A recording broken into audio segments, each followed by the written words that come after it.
नमस्कार, मी प्रशांत सोनार. हितगुज या कार्यक्रमामध्ये आपलं स्वागत. हितगुज कार्यक्रमाच्या माध्यमातून आपण चर्चा करत असतो विविध आजारांची, त्यांच्या लक्षणांची, प्रतिबंधात्मक उपचारांची आणि विशेषतः आपण मार्गदर्शन घेत असतो ते तज्ज्ञांकडनं, कारण ते गरजेचं असतं. नाहीतर आपण आपल्या घरच्या घरी जर उपचार केले तर कदाचित ते आजार जे आहेत ते बरे होण्याऐवजी अजून वाढू शकतात. त्यामुळे आपण तज्ज्ञांकडनं देखील मार्गदर्शन घेत असतो. आणि आजचा आपला विषय तसा तर तुमच्या माझ्यासाठी सगळ्यांसाठीच महत्त्वाचा आहे, कारण स्थूलपणा आणि त्यावरील उपचार हा आपला आजचा विषय आहे. आणि यासाठी आपण मार्गदर्शन घेणार आहोत डॉक्टर संजीव ठाकूर सरांचं. सर, कार्यक्रमामध्ये आपलं स्वागत. नमस्कार. नमस्कार. डॉक्टर संजीव ठाकूर हे VMGMC सोलापूर येथील डीन आहेत. त्याचबरोबर डॉक्टर हे BJMC पुण्याचे माजी डीन म्हणून राहिलेले आहेत. त्यांना प्रशासकीय अनुभव हा साधारणतः 24 ते 25 वर्षांचा या क्षेत्रातील आहे. संपूर्ण भारतातील विविध केंद्रांमधून लेप्रोस्कोपिक प्रशिक्षण त्यांनी घेतलेलं आहे. 1996 मध्ये संपूर्ण महाराष्ट्रात लेप्रोस्कोपिक शस्त्रक्रिया सुरू करणाऱ्या पहिल्या व्यक्तींपैकी ते एक आहेत. आणि आतापर्यंत त्यांच्या मार्गदर्शनात साधारणतः 90,000हून अधिक अशा खुल्या शस्त्रक्रिया करण्यात आलेल्या आहेत. 25,000हून अधिक लेप्रोस्कोपिक शस्त्रक्रिया त्यांनी केलेल्या आहेत. बेरियाट्रिक शस्त्रक्रिया तज्ज्ञ, त्याचबरोबर सरकारी सेटअपमध्ये बेरियाट्रिक शस्त्रक्रिया करणाऱ्या पहिल्या व्यक्तींपैकी ते एक नावाजलेले आहेत. भारतातील हायटस हर्निया, हृदयातून बॉलपेन काढणारी जगातील एकमेव व्यक्ती, पाइल्स टेपलर शस्त्रक्रिया, टेप, इग्वायनल हर्निया या सगळ्या शस्त्रक्रिया, त्याचबरोबर व्हेंट्रल हर्निया या शस्त्रक्रिया ज्यांनी केल्या आहेत ते डॉक्टर आज आपल्यासोबत आहेत. त्यांच्याबद्दल अजून माहिती सांगायची झाली तर त्यांनी लेप्रोस्कोपिक शस्त्रक्रियेमध्ये ICG तंत्रज्ञानाचा जास्तीत जास्त वापर केलेला आहे. महाराष्ट्रातील कोविड रुग्णांमध्ये सिझेरिन करणारी भारतातील पहिली नामवंत अशी ही व्यक्ती म्हणजे डॉक्टर ठाकूर आहेत. सर, कार्यक्रमामध्ये आपलं पुन्हा एकदा स्वागत. डॉक्टर, साधारणतः बघितलं जातं की स्थूलपणा आला, लठ्ठपणा आला की आणि विशेषतः मधुमेह असेल तर तो खूप त्रासदायक असतो. काय संबंध असतो हा? हे बघा, आपण असं म्हणतो मधुमेह आणि लठ्ठपणा हे जुळ्या भावांसारखे आहे. लठ्ठपणा आला की मधुमेह हा येतो असं जे आपण पुस्तकात असं लिहिलेलं आहे आणि आम्ही हे क्लिनिकलदृष्ट्या बघितलेलं आहे. याला आपण जेव्हा मधुमेह आणि ओबेसिटी म्हणतो त्याला मेटाबॉलिक सिंड्रोम म्हणतो. म्हणजे लठ्ठपणामुळे काय होतं, इन्शुलिन रेझिस्टन्स वाढतो. म्हणजे काय होतं की जे आपल्या शरीरात इन्शुलिन होतं त्याला आपल्या सेल्स किंवा पेशी त्याला फारसा रिस्पॉन्स देत नाही. त्याच्यामुळे जे आपण खातो, शक्यतो कार्बोहायड्रेट असो किंवा काही असो, त्याचं रूपांतर हे शुगर वाढवण्यात होतं. त्यामुळे आपण त्याला इन्शुलिन रेझिस्टन्स म्हणतो. आणि लठ्ठपणा आणि मधुमेह हा एकत्र राहतो आणि म्हणूनच ते एकमेकांशी संबंधित आहे. तुम्ही म्हणाला साधारण मधुमेह येतो, पण इतर कोणते असे आजार आहे जे या लठ्ठपणामुळे येतात? आपण जर बऱ्याच वेळा बघितलं असेल, आम्ही बऱ्याच पेशंटचा रोज बघत असतो, तर लठ्ठपणा किंवा ओबेसिटी बरोबर मधुमेह आहे. नंतर त्याला आपण हायपरटेन्शन म्हणतो. आपण काल परवा हायपरटेन्शन डे साजरा केलेला आहे. हृदयरोग, त्याच्यामध्ये रक्तवाहिन्या ज्या असतात त्या आकुंचन पावतात, खराब होतात, ब्लॉकेजेस होतात. सांधेदुखी, ज्याला आपण ऑस्टिओआर्थरायटिस म्हणतो, त्याला बघा आता बघितलं सर आपण की नी रिप्लेसमेंटची संख्या किती वाढलेली आहे. स्लिप डिस्क, पाठीचं दुखणं आहे. नंतर ऑब्स्ट्रक्टिव्ह स्लीप ॲपनिया सिंड्रोम, ज्याला आपण घोरणं म्हणतो, रात्री झोपेतून पेशंट उठून बसतो. बरेचसे आपल्याला इन्फर्टिलिटी लॅब सुरू झालेले आहे. वंध्यत्व, आपण जे गर्भधारणात अडचणी येतात आणि बऱ्यापैकी कॅन्सर जे कॉमन हे ओबेसिटीने वाढतं. डॉक्टर, साधारणतः या लठ्ठपणाचं व्यवस्थापन करण्याचे काही मार्ग आहेत का, कोणते पर्याय आहेत का, आणि त्याचे लॉंग टर्म परिणाम काय होतात? हे पहा, आपल्याला कुठली गोष्ट एक परमनंट सोल्युशन हवं असतं. तर कुठलेही जेव्हा आपल्याकडे आजार किंवा काही इश्यूज येतात तेव्हा आपण त्याला बेसिकली एक डाएट, कुठले आपला चौरस आहार पाहिजे. शक्यतो कमीत कमी कार्बोहायड्रेट्स आणि गुड अमाऊंट ऑफ प्रोटीन घेतलं पाहिजे. साधारणतः आपण म्हणतो 1 ग्रॅम पर kg ऑफ एवढं प्रोटीन दिवसाला घेतलं पाहिजे. एकदा आहार आणि जंक फूड जे बसतो किंवा आपण TV समोर फ्राईड चिप्स वगैरे खातो हे बंद केलं पाहिजे. दुसरं आहे व्यायाम. हा रोज अर्धा तास एरोबिक व्यायाम केला पाहिजे. पायी चालणं आहे, स्विमिंग आहे, सायकलिंग आहे, जिने चढ उतरणं आहे, किंवा जे तुमची कामं आहे स्वतः आपण चालून कोणती करा. म्हणजे थोडक्यात कुठली गोष्ट हवी असेल तर दूध आणायचं असेल किंवा तुम्हाला काही गोष्टी आणायच्या असतील, पायीच. शक्यतो डोंट यूज द व्हेकल्स. नंतर काही औषधं आली बाजारामध्ये की ज्याच्यामुळे भूक कमी मंदावते, पण शक्यतो आपण औषधांचा उपयोग करू नये, पण ज्याच्याने फायद्यापेक्षा साईड इफेक्ट जास्त येतात. आणि लास्ट जो काही ऑप्शन आज आपल्याकडे अवेलेबल आहे त्या शस्त्रक्रिया. बऱ्याचशा शस्त्रक्रिया आपल्या देशात होतात. त्याचा बऱ्यापैकी जो आपण दीर्घकालीन वेट लॉस म्हणतो तो शस्त्रक्रियेने होत असतो. तुम्ही शस्त्रक्रियांचा उल्लेख केला तर आपल्याकडे देखील एक ती शस्त्रक्रिया सर्रासपणे वापरली जाते बोलताना आमच्याकडनं की बेरियाट्रिक शस्त्रक्रिया म्हणजे ही नेमकी काय असते, कशासाठी असते? हे बघा, आपण आता आमच्याकडे प्रूफ डॉक्युमेंट आहे, आमचे रिसर्च पेपर्स पण आहेत. त्यांनी सगळं सांगितलेलं आहे की जर तुम्ही मेटाबॉलिक सर्जरी किंवा बेरियाट्रिक सर्जरी किंवा लठ्ठपणा किंवा स्थूलपणा कमी करायचे ऑपरेशन जर केलं तर नक्कीच आमच्याकडे जे पेशंट मधुमेहाचे ते ड्रग्स फ्री किंवा इन्शुरन्स फ्री झालेले आहे. कारण असं आहे की जसं जसं वेट लॉस होतो तसं इन्शुलिन सेन्सिटिव्हिटी ही वाढते. दुसरं असं आहे की या वेट लॉसमुळे आपल्या आणि या सर्जरीमुळे काही हार्मोन्स तयार होतात. आपण GPL6 हे बरेचसे हार्मोन्स आहेत, जास्त डिटेल जाणार नाही. त्या हार्मोनने आपलं शुगर नियंत्रणात राहते. इन्क्रेटिन लाईक इफेक्ट असा म्हणतो आपण. म्हणजे याचा अर्थ असा आहे की ओव्हरऑल तुमची इन्शुलिन सेन्सिटिव्ह वाढते आणि शुगर कंट्रोल होते. दुसरं आपण ब्लड प्रेशर, कॉमन गोष्टी आहेत. ब्लड प्रेशर हे का वाढतं हे आपण मागे मी तुम्हाला बोललो आहे की एकदा ओबेसिटी झाली की इन्शुलिन रेजिस्टन्स वाढला की हायपर इन्शुलिनिमिया स्टेट म्हणजे काय असतं, इन्शुलिन लेवल खूप वाढतं शरीरात. त्याच्याने काय होतं की आपल्या शरीरामध्ये मीठ आणि पाणी हे जास्त राहतं, म्हणजे ब्लड व्हॉल्यूम वाढतो, ब्लड प्रेशर वाढतं. दुसरं आहे, एकदा इन्शुलिन लेवल वाढले की त्या रक्तवाहिनीला अटॅक करतात आणि त्या आकुंचन पावतात. त्यामुळे रक्त विसरणाला त्रास होऊन ब्लड प्रेशर वाढतं. अल्डोस्टेरॉन हार्मोन हे वाढतं. म्हणजे ज्या बऱ्याचशा गोष्टी आहे ह्या वाढतात. एकदा आपलं वजन कमी झालं की हे सगळे इफेक्ट जाऊन पेशंटचं ब्लड प्रेशर कमी होतं. आणि आम्ही बघितलेलं आहे की नक्कीच त्याचं ब्लड प्रेशर हे 3 ते 4 महिन्यात पेशंट विदाउट गोळ्या झालेला आहे. तिसरं आहे, आपण ऑब्स्ट्रक्टिव्ह स्लीप ॲपनिया सिंड्रोम म्हणतो की रात्री घोरतो. हे कोण सांगतं तर बायको सांगते की मला झोप लागत, ते माझे मिस्टर घोरत असतात. किंवा आपण बघा की ते दिवसा झोपतात म्हणजे आता रात्री झोप मिळालेली नाही आहे. तर काय होतं की जाडी वाढली, स्थूलपणा वाढला तर आपल्या फॅरिंग्सभोवती जरा फॅट वाढते आणि झोपेमध्ये ते पडजीप पडते आणि जे विंड पाईप किंवा आपण ज्याला जिथून आपला श्वास जातो येतो करतो त्याला प्रेशर वाढतं आणि त्याला ऑक्सिजन लेवल कमी होतात आणि तो उठून उभा राहतो. आपण बघितलं असेल बऱ्याचशा ॲड येत आहे की IVF किंवा वंध्यत्व कमी करा. तर आमचा असा अनुभव आहे की लठ्ठपणा हे एकमेव ही गोष्ट आहे 80% की हे वंध्यत्वाबरोबर असतं. तर आपण लठ्ठपणा कमी केला कशाने? औषधाने करा, व्यायामाने करा, डाएटने करा, एक्सरसाइज करा. हार्मोन इम्बॅलन्स म्हणजे थोडक्यात फिमेल्समध्ये ओव्हम कमी होणे किंवा माणसाने स्पर्म्स आणि बरेचसे हार्मोन इम्बॅलन्स झाल्यामुळे तुम्हाला इन्फर्टिलिटी होते. बरेचसे पेशंट तुम्ही ॲड बघा, जॉईंट रिप्लेसमेंट वाढलेलं आहे. मूळ कारण हे वजन वाढलेलं आहे. वजन कमी केलं तर आपल्या जॉईंट रिप्लेसमेंटची गरज कमी राहते आणि ओव्हरऑल एक तुम्ही बघा बेडअप माणूस येतो आहे त्याचा ॲपियरन्स बघा आणि आपला ॲपियरन्स बघा. तुमचं फेस जे असतं हा फ्रेशनेस असतो, जीवनाचा दर्जा सुधारतो, एक कॉन्फिडन्स लेवल वाढतो आणि तुम्ही एक पॉझिटिव्ह ॲटिट्यूड सोसायटीच्या समोर जातात. हे ओव्हरऑल बेरियाट्रिक सर्जरी किंवा शस्त्रक्रिया केली आपण तर वजन कमी झाल्या या गोष्टीचा ॲडव्हान्टेज आपल्याला मिळतो. पण ही शस्त्रक्रिया मुळात कोणावर होऊ शकते? कारण या मधुमेह आणि लठ्ठपणा या दोन्ही गोष्टी घालवण्या संदर्भातली. हे बघा, आता पूर्वी जेव्हा आपल्या ज्या इंटरनॅशनल गाईडलाईन ज्या होत्या तर 30 BMI म्हणायचो, पण आज आपल्या देशामध्ये आपलं डायबिटीज हब झालेलं आहे. त्यामुळे आम्ही ज्या लोकांना ब्लड प्रेशर वाढलेलं आहे किंवा शुगर वाढलेली आहे किंवा आपण त्याला डायबिटीस आहे किंवा टाईप 2 डायबिटीस मेलिटिस आहे आणि BMI 30 आहे किंवा 12 ते 12.5% एक्सेस वेट लॉस आहे, we advise them bariatric surgery. Doctor, शस्त्रक्रिया मुळात केव्हा आवश्यक आहे? कारण हे म्हणजे व्यायाम केला किंवा तुम्ही जसं मगाशी म्हणालात की आहार केला तर त्यांनी ते मदत होऊ शकत नाही का? मग शस्त्रक्रिया कधी करायची? हे बघा, आपण एक लक्षात ठेवू की आपल्याला एक फिटनेस पाहिजे असतो. तेव्हा नुसतं फिटनेस म्हणजे फिजिकल नाही, फिजिकल फिटनेस आहे, मेंटल फिटनेस आहे, सायकोलॉजिकल फिटनेस आहे, इमोशनल फिटनेस आहे आणि इकॉनॉमिकल फिटनेस आहे. तर आपल्याला ऑपरेशन हा शेवटचा पर्याय असावा.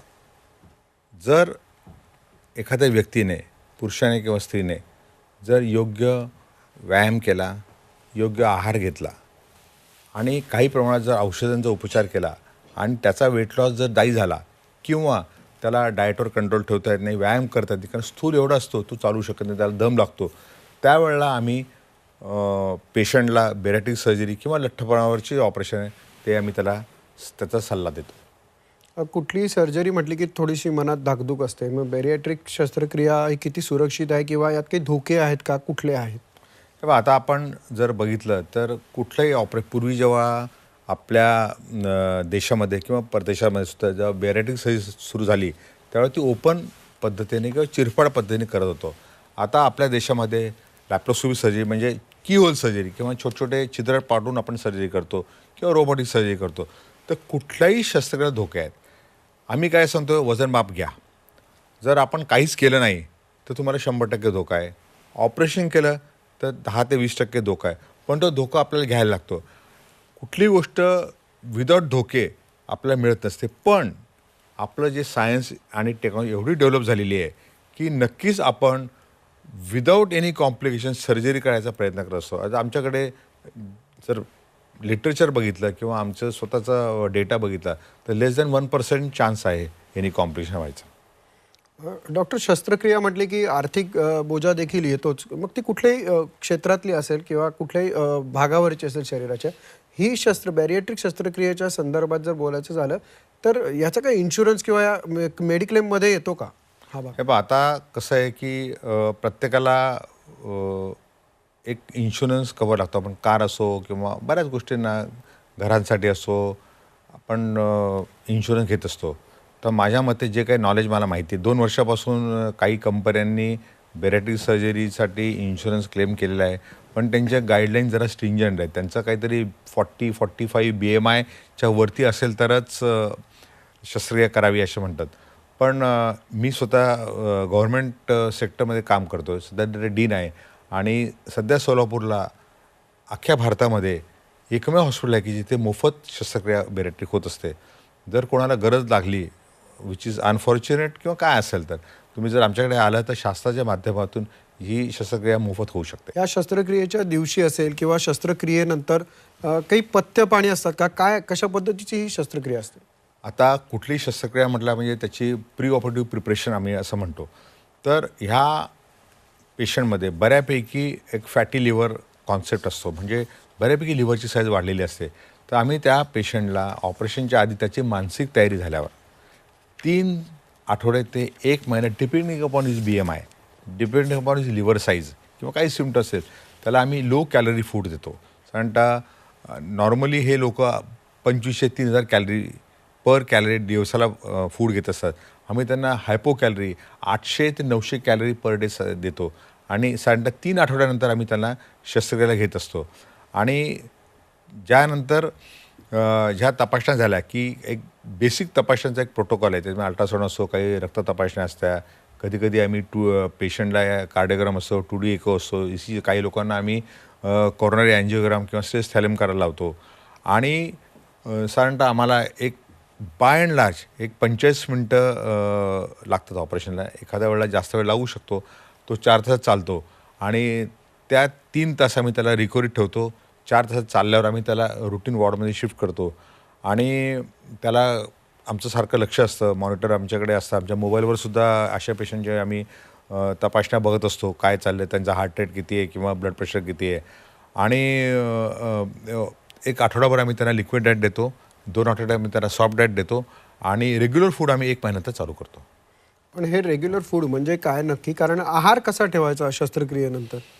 आता जेव्हा आपण ह्या पेशंटला देतो आहार, ते आमच्या हॉस्पिटलला डायटिशियन आहेत. तर त्यांचं आम्ही बऱ्याच सेंटर ट्रेनिंग करून घेतलेलं आहे. तर पहिले 15 दिवस आम्ही त्यांना लिक्विड डाएट घ्यायचा प्रयत्न करतो, नंतर सॉफ्ट डाएट आणि नंतर आपण रेग्युलर फूड. याच्यामध्ये बहुतांशी आम्ही लो कार्बोहायड्रेट फूड देतो आणि मोस्टली प्रोटीन्स देतो. त्याच्यामुळे काय होईल की त्याची झीज भरून येते आणि एकदा कार्बोहायड्रेट्स कमी केले की शरीरातली फॅट पण कमी व्हायला लागते. जी काही फॅट आहे ती कॅलरीमध्ये त्याचं रूपांतर होऊन त्याचा वेट लॉस पण होतो.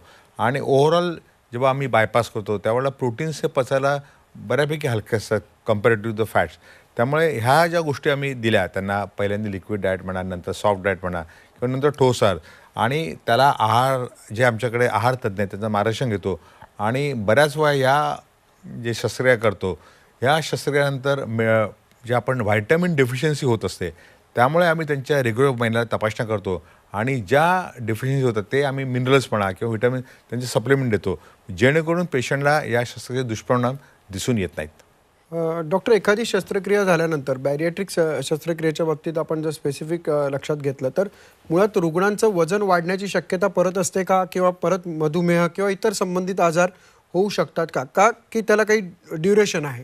हे पहा, नॉर्मली जर पेशंटचं ऑपरेशन अगदी व्यवस्थित झालं आणि त्याने योग्य फॉलोअप केला आमच्या डॉक्टरांकडे 6 महिन्याने, सुरुवातीला आम्ही महिन्याला सांगतो, मग 3 महिने 6 महिने, आणि त्याने जर योग्य आहार जो आम्ही देतो, प्रिस्क्राईब करतो, व्यायाम आणि मानसिकता, जीवनशैली ही जर त्याने चांगल्या प्रकारे किंवा निरोगी अवलंबली, थोडक्यात त्याने अल्कोहोल हॅबिट्स म्हणा किंवा ज्या बिंज ड्रिंकिंग म्हणा, टोबॅको म्हणा, स्मोकिंग म्हणा, ह्या जर जर त्याने नीट केलं आणि ह्या शिस्तीचं पालन जर त्याने तंतोतंत पाळलं तर नक्कीच वजन वाढत नाही. पण याच्यापासून तो आवे गेला किंवा आपण शिस्तीचं पालन जर नाही केलं तर त्याचं काही वर्षानंतर वजन परत वाढण्याची शक्यता असते. डॉक्टर, तुम्ही एवढे वर्ष या क्षेत्रामध्ये कार्यरत आहात, बऱ्याच गोष्टींचे यशस्वी असे अनुभव असतील, एखाद दोन सांगू शकता अगदी थोडं? हां, एक महत्त्वाचं सांगतो की 2 महिन्यापूर्वी एक इसम वय असेल सांगता एक 35, त्याचं 190 किलो वजन होतं आणि 190 किलो वजन होतं आणि त्याने पुण्याला 3-4 हॉस्पिटलला दाखवलं होतं. त्याला एकतर खर्च सांगितला, 10 लाख रुपये खर्च सांगितला, पुढे वाढू शकतो. दुसरं त्याला सांगितलं की तुला व्हेंटिलेटरी सपोर्ट लागू शकतो, म्हणजे कृत्रिम श्वासोच्छ्वास त्याला म्हणतो आपण, पोस्ट ऑपरेटिव्ह लागू शकतो. तिसरं, ऑपरेशन करतानाही गॅरंटी नाही, नंतरही काही होऊ शकतं. ओव्हरऑल त्याला डिप्रेस केलं आणि त्याने कुठेतरी एक आमचं नाव ऐकलं की मी आणि माझा मुलगा आम्ही हे ओबेसिटीचं सर्जरी सोलापूरला शासनाच्या माध्यमातून करत असतो. कुठेतरी ऐकलं. नंतर मी माझ्या केबिनमध्ये बसलेला असताना नवरा बायकोन 2 मुलं येऊन रडायला लागली. म्हणजे असं माझ्याकडे काही विद्यार्थी किंवा असं डीन म्हणून ॲडमिनिस्ट्रेटिव्ह काम बऱ्यापैकी असतं. म्हटलं असे एक कपल आणि त्यांची मुलं रडतात काय? तर त्याचं म्हणणं की या आजारामुळे आम्ही कंटाळलो, आमचं दैनंदिन जे जीवन आहे ते अशक्य झालेलं आहे. म्हणजे लोकं आमच्याकडे बघतात, म्हणजे माझ्या विद्रुपता किंवा बेडप हसतात, माझ्याकडून काम होत नाही, माझ्याकडे 2 लहान मुलं आहे, यांचं मी कसं भागवू? आणि त्याने वाचलं होतं पुस्तकातून, काही पेशंटचे टेस्टिमोनियल त्याने ऐकले होते की आम्ही ऑपरेशन करतो. मग त्याला एक अर्धा तास कुठल्याही गोष्टीला तुम्हाला शस्त्रक्रियेच्या आधी काउन्सिलिंग करायचं. त्याला मी आत्मविश्वास त्याचा जो होता, कमी झालेला होता, तो वाढवला प्रेमाने बोलून, काही व्हिडिओ दाखवून, आणि त्याला आम्ही ऑपरेशन तयार केलं. माणसे ते बायकोला समजून सांगितलं की धोका जरी असेल तरी आमच्याकडे, आमच्या हॉस्पिटलमध्ये बऱ्यापैकी आम्ही खूप काळजी घेतो आणि खूप शक्यता कमी आहे. तो तयार झाला, त्याची मिसेस तयार झाली, लहान मुलं असतं त्यांना आम्ही चॉकलेट देऊन हसवलं, ते मुलं हसारली, त्यालाही बरं वाटलं. 1 महिन्यात आम्ही त्याचं ऑपरेशन केलं आणि तो आता 152 किलो आहे आणि परवाच ते येऊन भेटून गेले आणि तो कामाला लागलेला आहे. मग त्यांचं घर चालू झालेलं आहे, त्याचा कॉन्फिडन्स वाढलेला आहे आणि तिचे मुलं हसायला लागले, मुलं शाळेत जायला लागले. ओव्हरऑल ती फॅमिली या सर्जरीमुळे नक्कीच पुढे आलेली आणि त्या व्याधी म्हणा किंवा तो ताण त्यातून ते मुक्त झालेले आहेत. ॲक्च्युली बरं झालं की तुम्ही हा अनुभव सांगितला, कारण 190 किलोवरनं साधारणतः 152 किलो वजन येणं हे त्या व्यक्तीला जास्त चांगल्या रीतीने समजू शकतो की किती आपल्यामध्ये फरक पडलेला आहे. आणि मुळात प्रेक्षकांनो, डॉक्टरांनी जे सांगितलेलं आहे त्यामुळे एक नक्की आहे की कुठलाही आजार झाला असेल, विशेषतः आपल्यातला स्थूलपणा जरी जास्त असेल तरी निराश व्हायचं कारण नाही. त्यावर विज्ञान आणि तंत्रज्ञान एवढं प्रगत झालेलं आहे, त्याचबरोबर डॉक्टरांचं कौशल्य असतं की आपण त्यावरती उपचार घेऊन बरे होऊ शकतो. तो आजार जो त्रास होतो आहे तो आपण निश्चित कमी करू शकतो. डॉक्टर, कार्यक्रम संपायची वेळ झाली आहे, काय जाता जाता काय संदेश द्याल? हे पहा, आता आपण बघतोय की शासनाने बरेच उपक्रम लागू केले आहेत. त्यात अवयवदान म्हणा किंवा ओबेसिटी मुक्त भारत, अशा बऱ्याच गोष्टी आपल्या माननीय पंतप्रधानांनी सांगितलेल्या आहे. माझं म्हणणं मूळ कारण आहे ओबेसिटी आहे. आपल्याला कळलं पाहिजे, आपल्या साधी गोष्टी, आपल्याला पॅन्ट बसते नाही तर आपल्याला सांग की आपले फॅट वाढलेले. आपण त्याच वेळा जर योग्य आहार, नंतर मानसिकदृष्ट्या आपण सक्षम झालो आणि वेळेवर व्यायाम केला, तर या 3 गोष्टीच आपण पाळल्यानं नक्कीच आपल्याला हे ऑपरेशनची वेळ येणार नाही किंवा आपल्या फॅमिलीवर किंवा समाजावर या ओबेसिटीचा दुष्परिणाम होणार नाही असे मला वाटते. नक्कीच, म्हणजे थोडक्यात वेळ नाही असं कारण देऊ नये, स्वतःच्या शरीराची काळजी घेताना किंवा कुटुंबाच्या शरीराची काळजी घेताना असा एक तुम्ही संदेश दिलेला आहे. डॉक्टर संजीव, तुम्ही इथे आलात, आणि खूप चांगल्या पद्धतीने मार्गदर्शन केलं, त्याबद्दल आपले धन्यवाद. धन्यवाद. प्रेक्षक हो, तुम्हालाही या संदर्भात जर काही अडचणी वाटत असेल, काही उपचार घ्यायचे असतील, तर निश्चितच तुम्ही आतापर्यंत दिसत होते ते सगळे नंबर टिपून घेतले असतील आणि तुम्ही यापुढे त्या नंबरवरती संपर्क साधून स्वतःवरती उपचार करून घ्या किंवा आपल्या जवळच्यांवरती जर त्यांना गरज असेल तर निश्चितच उपचारासाठी हे मार्गदर्शन तुम्ही करू शकता. तुर्तास हितगुज कार्यक्रमामध्ये वेळ झाली, आता इथेच थांबण्याची. पाहत राहा झी 24 तास.